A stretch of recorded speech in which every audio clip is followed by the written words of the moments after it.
ದೇವರಿಗೆ ಸ್ತೋತ್ರವಾಗಲಿ. ಆದಿಕಾಂಡ 16:8 ಎಲ್ಲರೂ ತೆಗಿರಿ.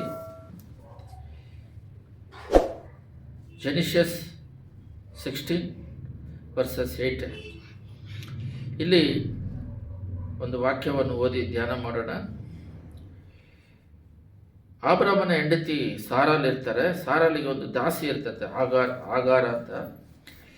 ದೇವರು ಬಂದ್ಬಿಟ್ಟು ಈ ಆಗಾರ್ ಬಂದ್ಬಿಟ್ಟು ಸಾರಲ್ನ ಬಿಟ್ಟು ದೂರ ಮಾರ್ಗಕ್ಕೆ ಪ್ರಯಾಣ ಮಾಡ್ತಿದ್ದಾಗ ಮರಳು ಕಾಡಿನಲ್ಲಿ ಅಂತಿದೆ 7ನೇ ಅಧ್ಯಾಯದಲ್ಲಿ. ಆವಾಗ ದೇವರು ಈ ಆದಿಕಾಂಡ 16:8 ಓದ್ತೀನಿ. ಆವಾಗ ದೇವ್ರು ಏನು ಮಾಡ್ತಾ ಇದ್ದಾರೆ ಅಂದರೆ, ಆಗಾರನ ನೋಡ್ಬಿಟ್ಟು ಎಲ್ಲಿಂದ ಬಂದು ಎಲ್ಲಿಗೆ ಹೋಗಿತ್ತು ಎಂದು ಕೇಳಲು ಯಾರನ್ನ? ಆಗಾರನ ಯೆಹೋವನ ದೂತನು ಅಂತ ಸ್ಪಷ್ಟವಾಗಿದೆ. ದೂತ ಬಂದ್ಬಿಟ್ಟು ಆಗಾರಿಗೆ ಎಲ್ಲಿಂದ ಬರ್ತಾ ಇದೆಯಾ, ಎಲ್ಲಿಗೆ ಹೋಗ್ತಾ ಇದೆಯಾ ಅಂತೇಳಿ ಅವ್ರನ್ನ ಕೇಳ್ತಾ ಇದ್ದಾರೆ. ಉದಾಹರಣೆಗೆ ಇವತ್ತು ದಿನ ನಾವು ಧ್ಯಾನ ಮಾಡಬೇಕಾಗಿರೋದು ಏನಂತ ಹೇಳಿದ್ರೆ, ನಾವು ಎಲ್ಲಿಂದ ಬಂದ್ವಿ, ಎಲ್ಲಿಗೆ ಹೋಗ್ತಾ ಇದ್ದೀವಿ. ಉದಾಹರಣೆಗೆ ಆದಿಕಾಂಡ 2:7 ತೆಗೆದು ನಾವು ಧ್ಯಾನ ಮಾಡಿದ್ರೆ ನಾವು ಎಲ್ಲಿಂದ ಬಂದ್ವಿ ಅಂತ ಹೇಳಿದ್ರೆ ಸ್ಪಷ್ಟವಾಗಿದೆ. 6 ದಿನದಲ್ಲಿ ಏನೇನೆಲ್ಲ ಸೃಷ್ಟಿ ಮಾಡಿದ್ರು ಅವೆಲ್ಲ ಆದಿಕಾಂಡದಲ್ಲೇ ಇದೆ. ಆದಿಯಲ್ಲಿ ದೇವರು ಆಕಾಶ ಭೂಮಿಯನ್ನು ಉಂಟು ಮಾಡಿದನು, ಎಲ್ಲ ಸ್ಪಷ್ಟವಾಗಿದೆ. ಆದಮೇಲೆ 6ನೇ ದಿನ ಮಣ್ಣಿನಲ್ಲಿ ತೆಗೆದು ಮನುಷ್ಯನ ರೂಪಿಸುತ್ತಾರೆ. ಮತ್ತು ಅಲ್ಲಿ 2 ಕಾರ್ಯ ನಡೀತದೆ. ಮಣ್ಣಿಂದ ಮನುಷ್ಯ ರೂಪಿಸ್ತದನ್ನ ಜೀವ ಶ್ವಾಸವನ್ನು ಊದಿದಾಗ ಅಲ್ಲಿ 2 ನಡೀತದೆ ನೋಡ್ರಿ. ಒಂದು ಮಣ್ಣಿಂದ ನಮ್ಮ ಶರೀರ, ಮಾಂಸ ಶರೀರ, ಆ ಜೀವ ಶ್ವಾಸವನ್ನು ಊದಿದಾಗ ಶ್ವಾಸನು ಪ್ಲಸ್ ಆತ್ಮ, ಮನುಷ್ಯ ಜೀವ ಆತ್ಮ ಆದನಂತ ಆದಿಕಾಂಡ 2:7 ಸ್ಪಷ್ಟವಾಗಿದೆ. ಮತ್ತು ನಾವು ಆದಿಕಾಂಡ 6 ನೋಡಿದಾಗ ನನ್ನ ಆತ್ಮ ಮನುಷ್ಯರ ಹತ್ರ ಹೋರಾಡೋದಿಲ್ಲ, ಅದೆಲ್ಲ ಇರುತ್ತೆ. ಹೃದಯ ಅದು ಸ್ಪಷ್ಟವಾಗಿದೆ. ಇದು ನೀವು ಇನ್ನೂ ಅರ್ಥ ಆಗಿಲ್ಲ ಅಂದರೆ 1 ಥೆಸಲೋನಿಕ 5:23 ತೆಗೆದು ಹೋದರೆ, ಕರ್ತನಾದ ಯೇಸು ಕ್ರಿಸ್ತನು ಈ ಲೋಕಕ್ಕೆ ಬರಬೇಕಾದ್ರೆ ನಮ್ಮ ಪ್ರಾಣ, ಆತ್ಮ, ಶರೀರ 3 ಸ್ಪಷ್ಟವಾಗಿದೆ, ಪಕ್ಕದಲ್ಲಿದೆ. ಪ್ರಾಣ, ಆತ್ಮ, ಶರೀರ ದೇವರ ದೃಷ್ಟಿಯಲ್ಲಿ ಯಾವುದೇ ದೋಷವಿಲ್ಲದೆ ಕಾಣಿಸಲ್ಪಡಲಿ. ಅದಕ್ಕೆ ದೇವರಾಗಿ ನಾವು ಮಾರ್ಪಡೋದಕ್ಕೆ ನಾವು ಸಭೆಯಾಗಿ ಇರ್ತಾ ಕೂಡೋದು. ಸರಿ, ನಾವು ಎಲ್ಲಿಂದ ಬಂದ್ವಿ ಅಂತ ಹೇಳಿದಾಗ, ದೇವರು ಭೂಲೋಕವನ್ನು ಸೃಷ್ಟಿ ಮಾಡಿ ಮಣ್ಣನ್ನು ಸೃಷ್ಟಿ ಮಾಡಿ, ಆ ಸೃಷ್ಟಿ ಮಾಡಿದಾಗ ದೇವರು ಜೀವ ಶ್ವಾಸ ಅನ್ನೋದಾಗ ಜೀವ ಆತ್ಮ ಆದನು. ಅದೇ ಎಲ್ಲಿಂದ ಬಂದ್ವಿ ಅಂದರೆ, ದೇವರೇ ಮಣ್ಣಿನಲ್ಲಿ ಸೃಷ್ಟಿ ಮಾಡಿದ್ರು, ದೇವರೇ ಜೀವ ಶ್ವಾಸವನ್ನು ಊದಿದ್ರು. ಇವಾಗ ನಮ್ಮ ಮೂಗಿನಲ್ಲಿ ಶ್ವಾಸಿಸ್ತೀವಲ್ಲ, 2ನೇದು ಶರೀರ ಇದೆಯಲ್ಲ, ಮತ್ತು ಆತ್ಮ ಇದೆ. ಈ 3 ಶರೀರದಲ್ಲಿದೆ.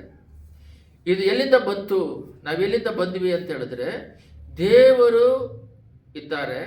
ಅದು ನಿಮಗೆ ಮೊದಲೇ ಹೇಳಿದ್ದೀನಿ. ದೇವರು ಬಂದ್ಬಿಟ್ಟು ಹೆಂಗೆ ಬಂದರು ಅಂತ ಕೇಳ್ತಾರೆ. ಅವರವರೇ ಸೃಷ್ಟಿ ಮಾಡ್ಕೊಳ್ಳೋದೇ ದೇವರು. ದೇವ್ರನ್ನ ಯಾರು ಸೃಷ್ಟಿ ಮಾಡೋಕ್ಕಾಗಲ್ಲ. ಒಬ್ಬರು ಪ್ರಶ್ನೆ ಕೇಳ್ತಾರೆ, ಇವಾಗ ದೇವ್ರು ನಮ್ಮನ್ನು ಸೃಷ್ಟಿ ಮಾಡಿದೆ, ದೇವ್ರನ್ನ ಯಾರು ಸೃಷ್ಟಿ ಮಾಡಿ? ದೇವ್ರನ್ನ ಯಾರಾದರೂ ಸೃಷ್ಟಿ ಮಾಡಿದ್ರೆ ಅವ್ರು ದೇವರಲ್ಲ, ಇನ್ನೊಬ್ಬರು ದೇವರಾಗ್ತಾರೆ.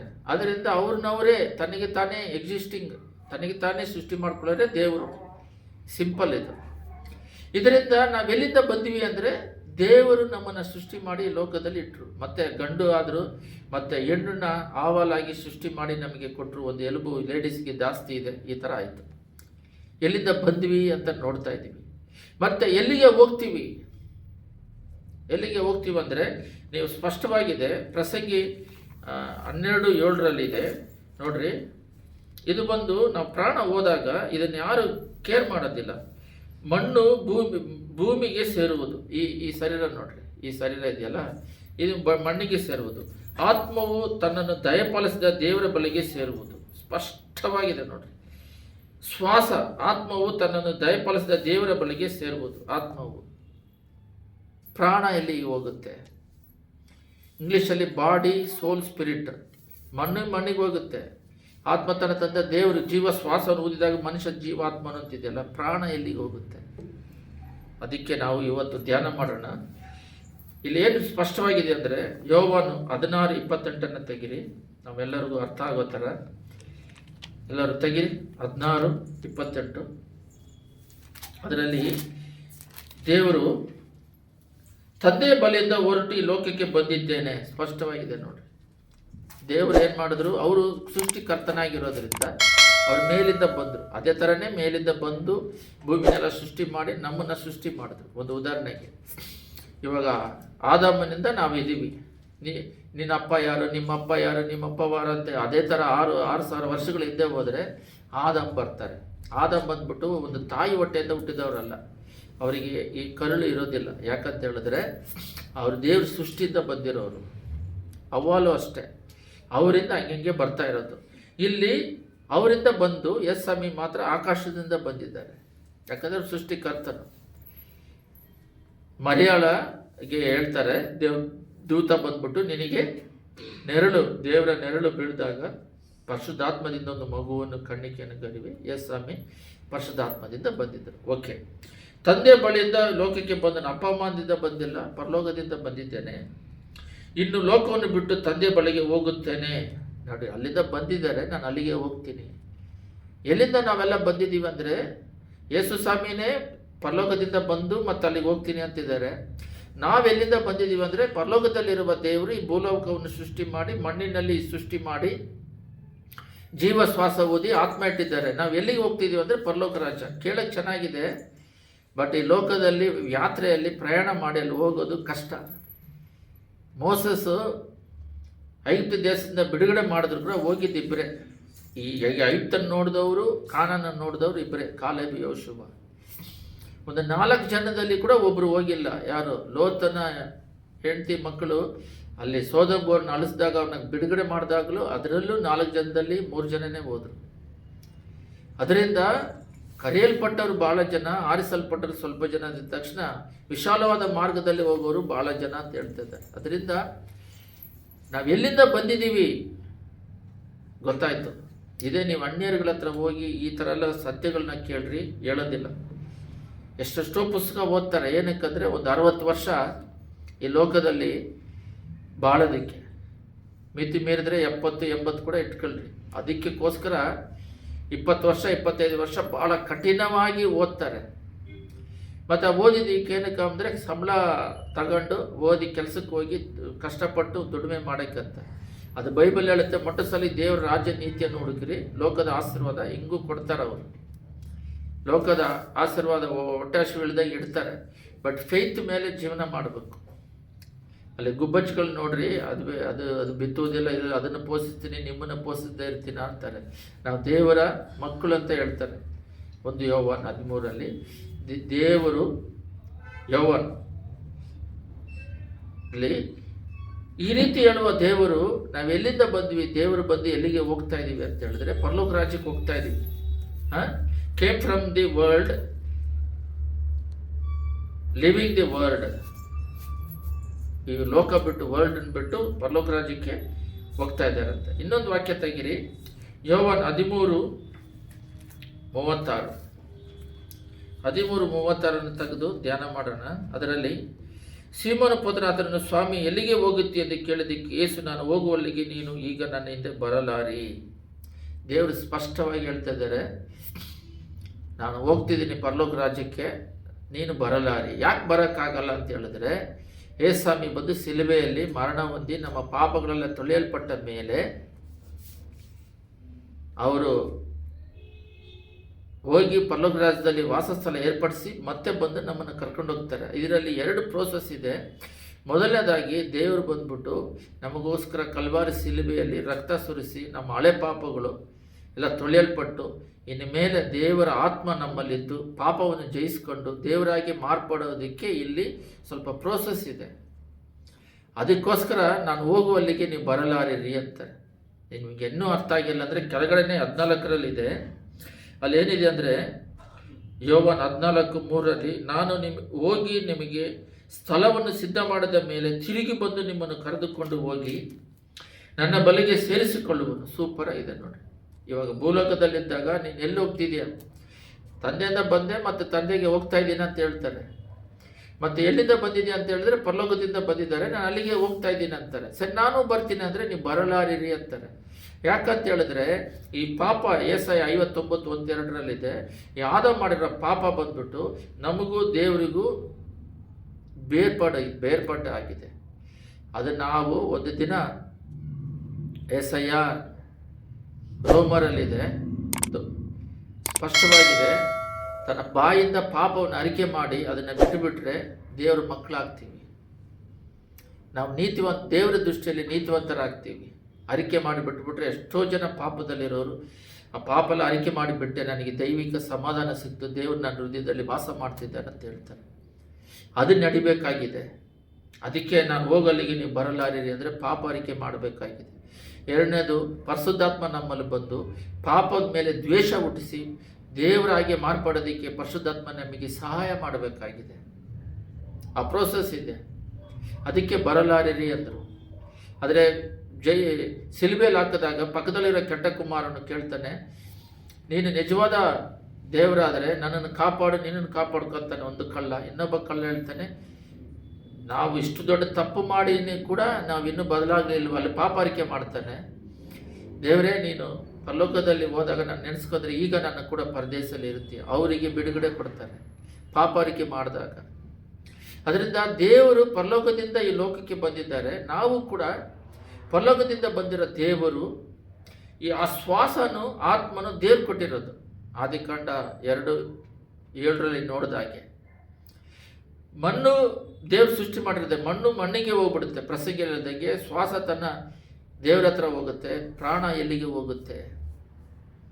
ದೇವ್ರ ಕಡೆಯಲ್ಲಿ ಸಿಲುಬೆಯಲ್ಲಿ ನಾನು ಪ್ರಾಣವನ್ನು ದೇವರೇ ನಿನ್ನ ಕರದಲ್ಲಿ ಒಪ್ಪಿಸ್ತೀನಿ ಅಂತ ಕೊಟ್ಟರು. ಮುಖ್ಯವಾಗಿ ನಾವು ಎಲ್ಲಿಂದ ಬರ್ತಾ ಇದ್ದೀವಿ, ಎಲ್ಲಿಗೆ ಹೋಗ್ತಾ ಇದ್ದೀವಿ. ನೀವು ಬೇಕಾದ್ರೆ ಗೂಗಲಲ್ಲಿ ಇಷ್ಟು ಯೂಸ್ ಮಾಡ್ತಿರಲ್ಲ, ಡೆಫಿನೇಷನ್ ಆಫ್ ಲೈಫ್ ಅಂತ ಹಾಕ್ರಿ, ಅದು ಏನೇನೋ ಹೇಳುತ್ತೆ. ಈ ಹೃದಯಕ್ಕೆ ಎಲ್ಲ ಮನುಷ್ಯರಿಗೆ ಒಂದು ಬರಡಿದೆ, ಒಂದು ಬರ ಥರ ಇದೆ, ಒಂದು ಎಂಪ್ಟಿನೆಸ್ ಇದೆ. ಅವರಿಗೆ ತೃಪ್ತಿ ಇಲ್ಲ, ಒಂದು ಸಮಾಧಾನ ಇಲ್ಲ, ಒಂದು ಫೇತ್ ಇಲ್ಲ. ನಾವು ಎಲ್ಲಿಂದ ಬಂದಿದ್ದೀವಿ, ಎಲ್ಲಿಗೆ ಹೋಗ್ತಾ ಇದ್ದೀವಿ, ಒಂದು ಕಾನ್ಫಿಡೆನ್ಸೇ ಇಲ್ಲ. 7 ಜನ್ಮ ಐತೆ, ನಾಯಿ ಆಗ್ತೀವಿ, ಕೋಳಿ ಆಗ್ತೀವಿ ಅಂತೀರಿ, ಒಂದು ಕ್ಲಾರಿಟಿ ಇಲ್ಲದೆ ಬದುಕ್ತಾ ಇದ್ದಾರೆ. ಹೃದಯ ತಾಳದಲ್ಲಿ ಏನೋ ಒಂದು ಎಂಪ್ಟಿನೆಸ್, ಒಂದು ಬರ ಅಂದರೆ ಡ್ರೈ, ಮಳೆ ಇಲ್ಲದಂಗೆ ಯಾವ ಬೆಳೆನೂ ಬೆಳೆಯೋದಿಲ್ಲ. ಆ ಥರ ಹೃದಯದಲ್ಲಿ ಒಂದು ಬರಹ, ವೇದನೆ, ದುಃಖ. ಔಟ್ಸೈಡಲ್ಲಿ ಡ್ರೆಸ್ಸಲ್ಲಿ, ಔಟ್ಸೈಡ್ ಅಲಂಕಾರದಲ್ಲಿ ಇರ್ತಾರೆ ಹೊರತು ಹೃದಯದಲ್ಲಿ ನಮಗಿರುವ ಒಂದು ಸ್ಪಷ್ಟತೆ, ಜ್ಞಾನ ಅವರಿಗಿಲ್ಲ. ನೋಡ್ರಿ, ಅಪೊಸ್ತಲರಲ್ಲಿ ತೆಗಿರಿ, ಸ್ವಾಮಿ ಹೇಳ್ತಾರೆ 1ರಲ್ಲಿ ಅವರು ನಾನು ಧ್ಯಾನಿಸಿದಾಗ ಅಲ್ಲಿ ಸ್ಪಷ್ಟವಾಗಿದೆ. ಏನಂತಿದೆ ನೋಡ್ರಿ, 1ರಲ್ಲಿ ಆತನು ಹೋಗುತ್ತಿರುವಾಗ ಅವರು ಆಕಾಶದ ಕಡೆ ದೃಷ್ಟಿಸಿ ನೋಡುತ್ತಾ ಇರಲಾಗಿ ಶುಭ್ರ ವಸ್ತ್ರ ಧರಿಸಲಾದ 2 ಪುರುಷರು ಪಕ್ಕನೆ ಅವರ ಹತ್ತಿರ ನಿಂತುಕೊಂಡು, ಸ್ವಾಮಿ ಹಂಗೇ ಬೆಟ್ಟದ ಮೇಲಿಂದ ಹೋಗ್ತಿದ್ದಾಗ ಭಾಳ ಜನ ಅವ್ರನ್ನೇ ನೋಡ್ತಿದ್ದಾಗ 2 ದೇವದೂತರು ಪಕ್ಕನೆ, 2 ಪುರುಷರು ಪಕ್ಕನೆ ಬಂದು, ಗಲಿಲಾಯದವರೇ, ನೀವು ಯಾಕೆ ಆಕಾಶದ ಕಡೆ ನೋಡುತ್ತಾ ನಿಂತಿದ್ದೀರಿ? ನಿಮ್ಮ ಬಳಿಯಿಂದ ಆಕಾಶದೊಳಕ್ಕೆ ಸೇರಿಸಲ್ಪಟ್ಟಿರುವ ಈ ಯೇಸು ಯಾವ ರೀತಿಯಲ್ಲಿ ಆಕಾಶದೊಳಕ್ಕೆ ಹೋಗಿರುವನು ನೀವು ಕಂಡಿರೋ ಅದೇ ರೀತಿಯಲ್ಲಿ ಬರುವನು. ಇವಾಗ ಸೆಕೆಂಡ್ ಕಮ್ಮಿಂಗಿಗೆ ಭಾಳ ಪ್ರಪಂಚನೇ ಸಿದ್ಧರಾಗ್ತಾ ಇದೆ. ಸೆಕೆಂಡ್ ಕಮ್ಮಿಂಗಿಗೆ ಭಾಳ ಜನ ಸಿದ್ಧರಾಗ್ತಾ ಇದ್ದಾರೆ. ಬಟ್ ನಾವು ಸಿದ್ಧರಾಗ್ತಾ ಇದ್ದೀವ? ಸೆಕೆಂಡ್ ಕಮ್ಮಿಂಗಿಗೆ ಮುಖ್ಯವಾಗಿ ಎಲ್ಲ ಸಿದ್ಧರಾಗ್ತಾ ಇದ್ದಾರೆ. ಇಲ್ಲಿದೆ ನೋಡ್ರಿ, 2 Thessalonians 5:23 ಶಾಂತಿದಾಯಕನಾದ ದೇವರು ತಾನೇ ನಿಮ್ಮನ್ನು ಪರಿಪೂರ್ಣವಾಗಿ ಪವಿತ್ರ ಮಾಡಲಿ. ಅದಕ್ಕೆ ಸಭೆಗೆ ಬರ್ತಾ ಇರೋದು. ಅವ್ರ ಬರುವಿಕೆಯಲ್ಲಿ ಸಭೆ ಎತ್ತಲ್ಪಟ್ಟು ಅವರು ಮೊದಲಿಂಗನು ಮೊದಲಿಗೀತೆಯನ್ನು ಮದುವೆ ಆಗೋಕ್ಕೆ ಬರ್ತಾರೆ. ನಾವು ಸಿದ್ಧರಾಗಿ ಹೆಂಗೆ ಮ್ಯಾರೇಜ್ ಆಗುತ್ತಾ ಆ ರೀತಿ ನಮ್ಮನ್ನು ಮ್ಯಾರೇಜ್ ಮಾಡಿ ಪರಲೋಕದಲ್ಲಿ ಯಾವಾಗಲೂ ಅವ್ರ ಜೊತೆಲಿ ಇಟ್ಕೊಳ್ಳೋಕ್ಕೆ.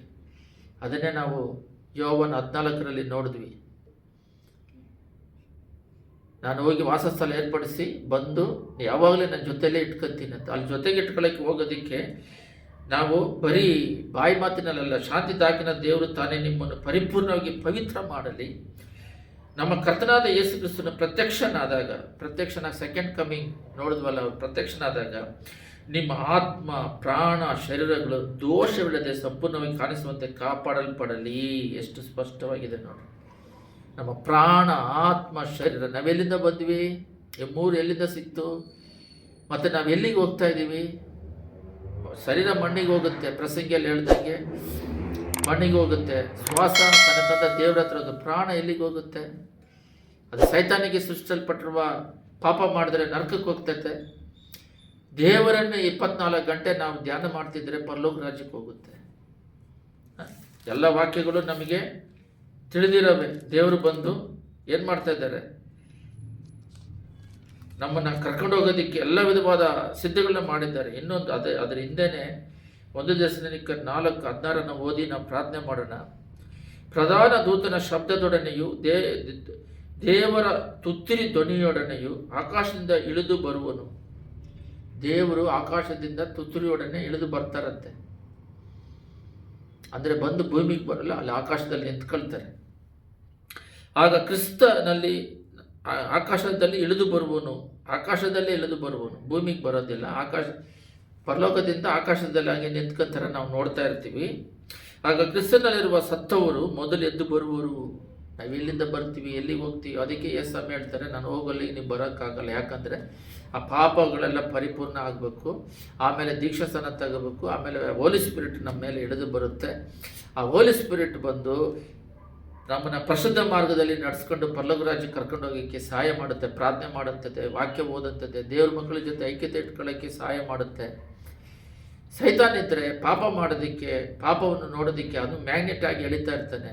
ಪರಿಶುದ್ಧಾತ್ಮ ಇದ್ದರೆ ದೇವರಾಗಿ ಮಾರ್ಪಟ್ಟು ಪರಲೋಕ ರಾಜ್ಯಕ್ಕೆ ಹೋಗೋದಕ್ಕೆ ಸಿದ್ಧರಾಗೋದಕ್ಕೆ ಮಾಡ್ತೈತೆ. ಆಗ ಕ್ರಿಸ್ತನಲ್ಲಿರುವ ಸತ್ತರು ಮೊದಲು ಎದ್ದು ಬರೋರು, ಆಮೇಲೆ ಜೀವದಿಂದ ಉಳಿದವರು ನಾವು ಅಂತರಿಕ್ಷದಲ್ಲಿ, ಇಲ್ಲೂ ಇದೆ ನೋಡ್ರಿ, ಅಂತರಿಕ್ಷದಲ್ಲಿ ಕರ್ತನನ್ನು ಎದುರುಗೊಳ್ಳುವುದಕ್ಕಾಗಿ ಅವರ ಸಂಗಡ ಮೇಘವಾಗಿ ಪಕ್ಕನೆ ಒಯ್ಯಲ್ಪಡಬೇಕು. ಹೀಗಾಗಿ ನಾವು ಸದಾಕಾಲವು ಆತನ ಜೊತೆಯಲ್ಲಿರುವೆವು. ಈ ಮಾತುಗಳಿಂದ ಒಬ್ಬರೊಬ್ಬರು ಸಂಧಿಸ್ತಾರೆ. ಯಾವಾಗಲೂ ಅವ್ರ ಜೊತೆಯಲ್ಲಿ ಇರ್ತೀವಿ. ಎಲ್ಲಿಂದ ಬರ್ತೀವಿ, ಎಲ್ಲಿಗೆ ಹೋಗ್ತಾ ಇದ್ದೀವಿ? ಬಂದಿರೋದು ಗೊತ್ತಿಲ್ಲ. ಹೆಂಗೆ ಬಂದ್ವಿ ಅಂದರೆ ಸೈಂಟಿಸ್ಟ್ಗಳು ಏನು ಹೇಳ್ತಾರೆ, ಕೋತಿಯಿಂದ ಬಂದೇ ಇರ್ತಾರೆ. ಇವಾಗ ಮನುಷ್ಯನೇ ಏರೋಪ್ಲೇನಲ್ಲಿ ಹೋಗ್ತಾನೆ, ಕಂಪ್ಯೂಟರ್ ಹೋಗ್ತಾನೆ, ಸೆಲ್ಫೋನ್ ಮಾಡ್ತಾನೆ. ಕೋತಿಯಿಂದ ಮನುಷ್ಯ ಬಂದರೆ ಕೋತಿಗೆ ಎಷ್ಟು ಜ್ಞಾನ ಇರ್ಬೇಕು? ನಮಗಿನ್ನ ಟ್ರಿಬಲ್ ಅಷ್ಟು ಸಾಧನೆ ಮಾಡಿರ್ಬೇಕು. ಕೋತಿಯಿಂದ ಬಂದವರೇ ಎಷ್ಟು ದೊಡ್ಡ ಸಾಧನೆ ಮಾಡ್ತಾರಂದರೆ ಕೋತಿ ಇನ್ನೆಷ್ಟು ಸಾಧನೆ ಮಾಡಬೇಕು? ಯಾಕೆ ಮೃಗಗಳಿಗೆ ಆತ್ಮ ಇಲ್ಲ, ಪ್ರಾಣ ಇಲ್ಲ. ಅದಕ್ಕೆ ಶ್ವಾಸ ಶರೀರ ಮಾತ್ರ ಇರುತ್ತೆ, ಪ್ರಾಣ ಇರೋದಿಲ್ಲ. ನಮಗೆ ಪ್ರಾಣ, ಆತ್ಮ, ಶರೀರ 3 ಇರುತ್ತೆ. ಅದರಿಂದ ಅವ್ರು ಸೈಂಟಿಸ್ಟ್ಗಳು ಹೇಳ್ತಾರೆ, ಇದು ಭೂಮಿ ಹೆಂಗೆ ಬಂತಂದರೆ ಆಟೋಮೆಟಿಕ್ ಆಗಿ ಬಂದ್ಬಿಡ್ತು ಅಂತಾರೆ. ಭೂಮಿ ತಿರುಗಿಸೋರು ಯಾರು ಅಂತ ಕೇಳಿದ್ರೆ ಬೆಬೆ ಅಂತಾರೆ. ಆಕಾಶದಲ್ಲಿ ನಿಂತಿದೆ, ಬಿಟ್ಟರೆ ಕೆಳಗಡೆ ಬಿದ್ದು ಬಿಡಬೇಕು. ಆಕಾಶದಲ್ಲಿ ಸುಮ್ಮನೆ ನಿಂತಿದೆ, ಬಟ್ ತಿರುಗ್ತತೆ. ಸೂರ್ಯ ಸುತ್ತ ತಿರುಗ್ತತೆ. ಯಾಕೆ ಸೂರ್ಯ ಸುತ್ತ ತಿರುಗದೆ ನಿಲ್ಲುಬೋತಾನೆ? ಸೂರ್ಯ ತಿರುಗೋದಿಲ್ಲ ತಾನೆ. ಯಾರು ತಿರುಗಿಸ್ತಾ ಇರೋದು? ಕೀರ್ತನೆ 19 ಐತೆ. ಯಾಕಂದರೆ ಎಷ್ಟೋ ಜನಕ್ಕೆ ಸೈಂಟಿಸ್ಟ್ಗೂ ಜ್ಞಾನ ಅಂತ ಹೇಳ್ತಾರೆ, ಅವರಿಗೂ ಗೊತ್ತಿಲ್ಲ ಎಲ್ಲಿಂದ ಬಂದ್ವಿ ಅಂತ. ಮನುಷ್ಯರು ದೇವರು ಅಂತಾರೆ. ದೇವರಂದರೆ ಅವರ ಕ್ವಾಲಿಟೀಸ್ ಏನು, ಏನಕ್ಕೆ ನಮ್ಮನ್ನು ಸೃಷ್ಟಿ ಮಾಡಿದ್ದಾರೆ? ಲೂಸಿಫರ್ ಅನ್ನೋನು ಬಿದ್ದೋದ. ಆ ಜಾಗದಲ್ಲಿ ನಮ್ಮನ್ನು ಇಡೋದಕ್ಕೋಸ್ಕರ ನಮ್ಮನ್ನು ಸೃಷ್ಟಿ ಮಾಡಿ ಅವರು ದೇವರು ಪರಲೋಕದಲ್ಲಿ ಶಾಶ್ವತವಾದ ಸ್ಥಳದಲ್ಲಿ ಇಡೋದಕ್ಕೆ ಅವರು ಭೂಲೋಕವನ್ನು ಸೃಷ್ಟಿ ಮಾಡಿದ್ರು. ಸೈತಾನನ್ನು ಏನು ಮಾಡ್ತಾನೆ, ಅವನು ಶಾಶ್ವತವಾಗಿ ಸೃಷ್ಟಿಸಲ್ಪಟ್ಟಿರುವ ನರಕಕ್ಕೆ ನಮ್ಮನ್ನು ಎಳ್ಕೊಂಡು ಹೋಗ್ತಾ ಇದ್ದಾನೆ. ಅವನ್ನ ಜಯಿಸೋದು ಅವನದು ಪಾಪ, ದೇವರದು ಪರಿಶುದ್ಧತೆ. ಪಾಪವನ್ನು ಜಯಿಸ್ಕೊಂಡು ಪರಲೋಕ ರಾಜ್ಯಕ್ಕೆ ಹೋಗೋದಕ್ಕೆ ನಮ್ಮನ್ನು ಈ ರೀತಿ ವಾಕ್ಯಗಳಿಂದ, ಪ್ರಾರ್ಥನೆಗಳಿಂದ, ಸತ್ಯಗಳಿಂದ ನಮ್ಮನ್ನು ಬಲಪಡಿಸಿ ದೇವರ ಮಕ್ಕಳ ಜೊತೆ ಐಕ್ಯತೆಯಿಂದ ಪರಲೋಕ ರಾಜ್ಯಕ್ಕೆ ಹೋಗೋದಕ್ಕೆ ಸಿದ್ಧ ಮಾಡೋದಕ್ಕೆ ಈ ರೀತಿ ಸಿದ್ಧ ಮಾಡಿದ್ದಾರೆ. ನಾವೆಲ್ಲಿಂದ ಬಂದ್ವಿ? ಆಗಾರನ್ನ ನೋಡಿ ಆದಿಕಾಂಡವನ್ನು ಓದಿ ಪ್ರಾರ್ಥನೆ ಮಾಡೋಣ. ಅಲ್ಲಿ ನೋಡ್ರಿ, ಆದಿಕಾಂಡ 16:8 ಎಲ್ಲಿಂದ ಬಂದು ಎಲ್ಲಿಗೆ ಹೋಗುತ್ತೆ ಅಂತ ಕೇಳಿದಾಗ ಅವ್ರು ಹೇಳ್ತಾ ಇದ್ದಾರೆ, ಯವನ ದೂತನಿಗೆ ನೀನು ಯಜಮಾನ ಬಳಿಗೆ, ಅವಾಗ ಹೇಳ್ತಾ ಇದ್ದಾರೆ, ನನ್ನ ಯಜಮಾನನು ಸರಳ ಬಳಿಯಿಂದ ಓಡಿ ಹೋಗುತ್ತಾ ಇದ್ದೇನೆ ಅಂದಳು. ಅದಕ್ಕೆ ಕಾರಣ ಎಲ್ಲಿ ನೋಡ್ರಿ, ಎಲ್ಲ ಗಮನ ಇಟ್ಕೊಳ್ಳಿ. ಯೇಸು ಸ್ವಾಮಿ ಸಾರಳ ಅಂದರೆ ದೇವರು ಎಕ್ಸಾಂಪಲು ಆತ್ಮಿಕದಲ್ಲಿ, ಆಗಾರ ಅಂದರೆ ಅವ್ರ ಜೊತೆಗಿರೋರು. ಬಟ್ ಅವ್ರನ್ನ ಬಿಟ್ಟು ಹೋಗ್ತಾ ಇದ್ದೀನಿ ಅಂದರೆ ದೇವರ ಐಕ್ಯತೆಯನ್ನು ಬಿಟ್ಟು ಓಡ್ತಾ ಇದ್ದೀನಿ. ಆವಾಗ ದೇವರು ಹೇಳ್ತಾ ಇದ್ದಾರೆ, ಮತ್ತೆ ಹಿಂದಿರುಗಿ ಹೋಗು. ಇಲ್ಲಿ ಹೇಳ್ತಾ ಇದ್ದಾರೆ, ಬಿಟ್ಟು ಓಡಿ ಹೋಗುತ್ತಾ ಇದ್ದೇನೆ. ಅದಕ್ಕೆ ಯೆಹೋವನ ದೂತನು, ನೀನು ಯಜಮಾನಿಯ ಬಳಿಗೆ ಹಿಂದಿರುಗಿ ಹೋಗಿ ಅವಳಿಗೆ ತಗ್ಗಿ ನಡೆದುಕೋ ಅಂದನು. ಏನಕ್ಕೆ ತಗ್ಗಿ ನಡೆದುಕೊಂಡಿದ್ದ ತಕ್ಷಣ ಅವರಿಗೆ ದೊಡ್ಡ ಬ್ಲೆಸ್ಸಿಂಗ್ ಸಿಗುತ್ತೆ. ಅವರ ಸಂತತಿಗಳು ಕೂಡ ಆಶೀರ್ವದಿಸಲ್ಪಡ್ತದೆ, ಆಗಾಲ ಸಂತತಿಗಳು. ಅದರಿಂದ ಇವತ್ತು ದಿನದಲ್ಲಿ ದಾನ ಮಾಡಬೇಕಾಗಿರೋದು ಏನಂದರೆ, ಎಲ್ಲಿಂದ ಬಂದು ಅಂತ ದೇವರು ನಮ್ಮನ್ನು ಕೇಳಿದ್ರೆ, ನಾವು ದೇವರು ಸೃಷ್ಟಿ ಮಾಡೋರ ಜೊತೆಯಲ್ಲಿ ಇದ್ವಿ, ಮತ್ತು ಎಲ್ಲಿಗೆ ಹೋಗ್ತಾ ಇದ್ದೀವಿ, ದೇವ್ರನ್ನ ಬಿಟ್ಟು ಓಡಿ ಹೋಗ್ತಾ ಇದ್ದೀನಿ. ದೇವರು ಹೇಳ್ತಾರೆ ಯೋನಾಗೆ, ಏನೇ ಪಟ್ಟಣಿಗೆ ಹೋಗಂದ್ರೆ ದೇವ್ರ ಮಾತು ಕೇಳ್ದಂಗೆ ತರ್ಶಿಸ್ ಪಟ್ಟಣಿಗೆ ಓಡ್ತಾನೆ, ಮೀನು ಬಾಯಲ್ಲಿ ಹೋಗ್ತಾನೆ. ಇಲ್ಲ ಅದು ಚಳಿ ಅವ್ನು ಸತ್ತೋಗಿರ್ಬೇಕು, ಮೀನು ನುಂಗ್ಬಿಡ್ಬೇಕಾಗಿತ್ತು. ಬಟ್ 3 ದಿನ ಡೈಜೆಸ್ಟ್ ಮಾಡ್ದಂಗೆ ಕಕ್ಕದಾಗ ಅವನು ಪಶ್ಚಾತ್ತಾಪ ಪಟ್ಟು ಮತ್ತೆ ನೀನೇ ಪಟ್ಟಣಿಗೆ ಬರ್ತಾನೆ. ಆ ರೀತಿ ಅವನ್ನ ಬಿಟ್ಟು ಓಡೋಗ್ತಿದ್ದೀವ. ಲೋಕದಲ್ಲಿ ನಾವು 15ರಲ್ಲಿ ನಾವು ನೋಡಿದಾಗ ಮತ್ತೆ ಕೆಟ್ಟ ಕುಮಾರನು ಅಂತ ನೋಡ್ತೀವಿ. ಕೆಟ್ಟ ಕುಮಾರ ಹಿರಿಯನು ಪ್ಲಸ್ ಕಿರಿಯನು ಅಪ್ಪನ ಆಸ್ತಿ ಎಲ್ಲ ತಗೊಂಡೋಗಿ ಎಲ್ಲ ಹಾಳು ಮಾಡಿ ಮತ್ತೆ ಹಿಂತಿರುಗಿ ಬಂದರು. ಅದೇ ಇವತ್ತು ನಾವೆಲ್ಲಿಂದ ಬಂದಿದ್ದೀವಿ? ದೇವರಿಂದ ಬಂದಿದ್ದೀವಿ. ಈ ಲೋಕದಲ್ಲಿ ದೇವ್ರ ಜೊತೆಲಿ ಇದ್ದೀವ? ಇಲ್ಲ, ಬಿಟ್ಟು ಸೈತಾನನ ಹಿಂದೆ ಓಡ್ತಾ ಇದ್ದೀವಿ. ಆಗಾರ್ಲು ಬಿಟ್ಟು ಓಡಿ ಹೋದಾಗೆ ಸಿಂಸೋನನಿಗೆ ಪ್ರತಿಷ್ಠೆ ಮಾಡಿದ್ರು. ಅವರು ದೇವ್ರನ್ನ ಬಿಟ್ಟು ಓಡಿ ಹೋಗಿ ದೇವರಕ್ಕಿನ ಸೈತಾನನ ಸಂಬಂಧ ಅಧಿಕವಾಗಿ ಅವನು ಮಾಡಿ ಕಣ್ಣು ಕೀಳಲ್ಪಟ್ಟು ಸತ್ತೋದ. ಆ ರೀತಿ ಕೆಟ್ಟ ಕುಮಾರನು ಹೋಗದೆ ಹಿಂತಿರುಗಿ ಬಂದ ಹಾಗೆ ಸಿಂಸೋನನು ಕೂಡ ಲಾಸ್ಟಲ್ಲಿ ಮನ ತಿರುಗ್ತಾನೆ. ತಂದೆ ಒಂದು ಸಲ ಬ್ಲೆಸ್ ಮಾಡುತ್ತೆ. ಆ ರೀತಿ ನಮ್ಮ ಮನ ತಿರುಗಬೇಕಾಗಿದೆ. ಯೋನ ಕೂಡ ಅವನಿಗೆ ದಂಡನೆ ಕೊಟ್ಟು ಮನ ತಿರುಗಿಸಿದ್ರು. ಆದರೆ ಭಾಳ ಜನ ಮನ ತಿರುಗಲಿಲ್ಲ. ಇಸ್ಕರಿಯೋತ ದೇವ್ರ ಜೊತೆಯಲ್ಲೇ ಇದ್ರೂ ಕೂಡ ಮನ ತಿರುಗದಂಗೆ ಹೊಟ್ಟೆ ಕೀಳಲ್ಪಟ್ಟು ಸತ್ತೋದ. ಗೇಜಿ ಎಲಿಷಾ ಜೊತೆಯಲ್ಲೇ ಇದ್ದ. ಎಲಿಯನ ಅಭಿಷೇಕ 2ರಷ್ಟು ಎಲಿಷನಿಗೆ ಬಂದಿತ್ತು. ಎಲಿಷನ ಅಭಿಷೇಕ 4ರಷ್ಟು ಗೇಜಿಗೆ ಬರಬೇಕಾಗಿತ್ತು. ಆದರೆ ಲೋಕದ ಆಸೆಗಾಗಿ ಆ ಲಾಮನ್ನದು ಕೊಡೋದನ್ನ ಬೇಡ ಅಂತ ಹೇಳ್ದ ಎಲಿಷಾ. ಆದರೆ ಇವನು ಗೊತ್ತಿಲ್ಲದೆ ಓಡೋಗಿ ತಗೊಂಡು ಮನೇಲಿ ಬಚ್ಚಿಟ್ಟು ಬಂದ. ಆ ಕುಷ್ಠರೋಗ ಇವನಿಗೆ ಹಿಡ್ಕಂತ. ಆ ರೀತಿ ನಾವು ದೇವ್ರನ್ನ ಬಿಟ್ಟು ಓಡೋಗ್ತಿದ್ದೀವ. ಆ ಕುಷ್ಠರೋಗ ಅಂದರೆ ಪಾತಾಳಕ್ಕೆ ಹೋಗ್ತಾ ಇದ್ದೀವ? ಇಲ್ಲ, ಮನ ತಿರುಗಿ ದೇವ್ರ ಜೊತೆಯಲ್ಲೇ ಇದ್ದು ಸಾರಳ ಬಿಟ್ಟು ಹೋದಾಗೆ ನಾವು ಎಷ್ಟು ಜೊತೆಯಲ್ಲಿ ಇರೋರು ಎಷ್ಟು ಜೊತೆಯಲ್ಲೇ ಇದ್ದುಕೊಂಡು ಹಂಗೆ ಪರಲೋಕ ರಾಜ್ಯಕ್ಕೆ ಹೋಗ್ತಾ ಇದ್ದೀವ, ನಿತ್ಯ ರಾಜ್ಯಕ್ಕೆ ಹೋಗ್ತಾ ಇದ್ದೀವ? ನಮ್ಮನ್ನು ನಾವೇ ಪರೀಕ್ಷೆ ಮಾಡಿಕೊಳ್ಬೇಕು. ಬರುವಿಕೆ ಸಮೀಪವಾಗಿದೆ. ದೇವರಿಗೋಸ್ಕರ ನಾವು ಬಾಳಿ, ಒಂದೇ ಒಂದು ಬಾಳು, ಅದು ದೇವರಿಗೋಸ್ಕರ ಬಾಳಿ ಪರಲೋಕ ರಾಜ್ಯಕ್ಕೆ ಹೋಗಬೇಕಾಗಿದೆ. ಎಲ್ಲ ಕಣ್ಗಳಲ್ಲಿ ಮುಚ್ಚಿ ಪ್ರಾರ್ಥನೆ ಮಾಡೋಣ. ಸ್ತುತಿಮಂದಲ್ಲಿ ನಿವಾಸ ಮಾಡುವ ಪರಲೋಕ ತಂದೆಯೇ, ನಾವು ಎಲ್ಲಿಂದ ಬಂದಿವಿ, ಎಲ್ಲಿಗೆ ಹೋಗ್ತಾ ಇದ್ದೀವಿ? ಪರಲೋಕದಿಂದ ಬಂದಿದ್ದೇವೆ. ನಾವು ಪರಲೋಕ ರಾಜ್ಯಕ್ಕೆ ಹೋಗಬೇಕಾಗಿದೆ. ಸಾರಳಿಂದ ಓಡಿ ಹೋದ ಆಗಾರಲು ಮತ್ತೆ ಸಾರಳ ಹತ್ರನೇ ಹೋಗುವಂತ ನೀವು ದೇವದೂತರು ಹೇಳಿದ ಹಾಗೆ, ತಂದೆ ಕಿರಿಮಗನು ತಂದೆ ಹತ್ರನೇ ಇದ್ದು ಆಸ್ತಿ ಪಾಸ್ತ್ರ ತಗೊಂಡು ಓಡಿ ಹೋಗಿ ಮತ್ತೆ ಅದು ಕಳ್ಕೊಂಡ್ರು ಪಾಪ ಪಶ್ಚಾತ್ತಾಪ ಪಟ್ಟು ಹಿಂತಿರುಗಿ ತಂದೆ ಹತ್ರ ಬಂದ ಹಾಗೆ ನಾವು ಬಂದಿದ್ದೇವೆ. ಅಪ್ಪ, ಏನೋ ತಪ್ಪುಗಳಿದ್ರೆ ಕ್ಷಮಿಸ್ರಿ. ದೇವರ ಬರುವಿಕೆ ಸಮೀಪವಾಗಿರೋದ್ರಿಂದ ನಮ್ಮ ಪ್ರಾಣಾತ್ಮ ಶರೀರಗಳು ಅಪ್ಪ ಪರಿಶುದ್ಧ ಮಾಡಲ್ಪಡಲಿ. ದೋಷವಿಲ್ಲದೆ ನಿನ್ನ ದೃಷ್ಟಿಯಲ್ಲಿ ಇದ್ದು ನಿನ್ನ ಬರುವಿಕೆಗೆ ಅಂತರಿಕ್ಷದಲ್ಲಿ ಎತ್ತಲ್ಪಟ್ಟು ನಾವು ಯುಗ ಕಾಲ ನಿನ್ನ ಜೊತೆಲಿರೋದಕ್ಕೆ ಕೃಪೆ ಮಾಡಿರಿ. ಯೇಸುವೆ, ಈಗ ನಮ್ಮ ಜೊತೆಲಿ ಬರೋಕ್ಕಾಗಲ್ಲ ಅಂತ ಹೇಳಿದ್ರಿ. ಯೇಸು ಪ್ರಶ್ನೆ ಕೇಳಿದಾಗ ಕಾರಣ ತಂದೆ, ನೀವು ನಮಗೋಸ್ಕರ ಕಲ್ವಾರಿಸಲಲ್ಲಿ ಪ್ರಾಣ ತ್ಯಾಗ ಮಾಡಿದ್ದೀರಾ.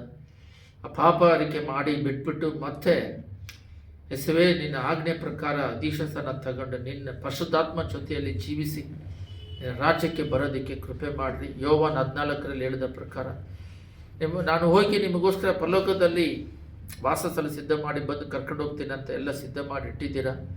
ನಿನ್ನ ಬರುವಿಕೆಗೆ ಎಲ್ಲ ವಿಧವಾದ ಸೂಚಕ ಕಾರ್ಯಗಳು ನಡೀತಾ ಇದ್ದಾವೆ. ನಾವು ಸಿದ್ಧರಾಗೋದಕ್ಕೆ ಕೃಪೆ ಮಾಡಬೇಕಾಗಿ ಯೇಸುವಿನ ನಾಮದಲ್ಲಿ ಬೇಡದಿದ್ದೇವೆ ತಂದೆಯೇ, ಆಮೇನ್.